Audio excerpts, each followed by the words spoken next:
பசிப்பும் பேச்சும் ஒரு அழகான காட்டுக்குள்ள மித்ரா ஒரு சிறிய பத்திரமான யானை, ராஜா ஒரு பதபதப்பான முயல குக்கு, ஒரு பக்குவமாய் பேசும் கிளி, ஒரு அழகான காலை பொழுதில் மித்ரா புல்வெளியில் மகிழ்ச்சியுடன் மேய்ந்து கொண்டிருந்தாள். அவள் பசியால் கொஞ்சம் களைப்பாக உணர்ந்தாள். தனது பெரிய வயிற்றை தடவிக்கொண்டு என்ன செய்வது, இன்னும் கொஞ்சம் சாப்பிட வேண்டும் என்று யோசித்தாள். இக்கார்ஃபயன்ஷ் இஸ்ட் மாயல் தொல்லிக் கிராய்ச்சினொழி மித்ராயின் அருகில் வீசின்றான்.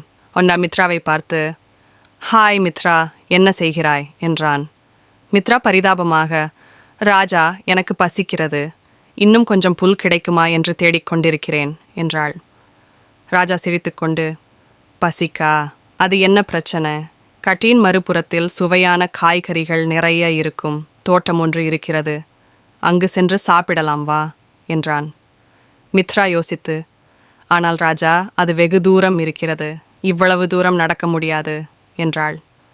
அப்போது மரக்கிளையில் இருந்து குக்கு கிளி பறந்து வந்து, மித்ரா கவலைப்படாதே, உங்களுக்கு உதவி செய்ய நான் இருக்கிறேன் என்றாள்.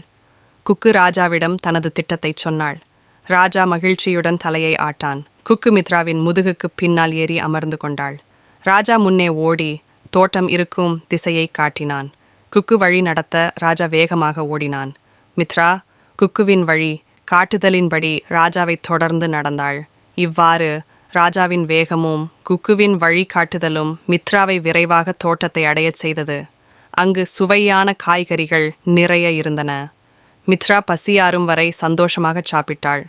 கதைப்பாடம்: நண்பர்களின் உதவி எப்போதும் பயனுள்ளதாக இருக்கும். சமயோசிதமாக சிந்தித்து செயல்பட்டால் கடினமான வேலைகளையும் எளிதாகச் செய்யலாம்.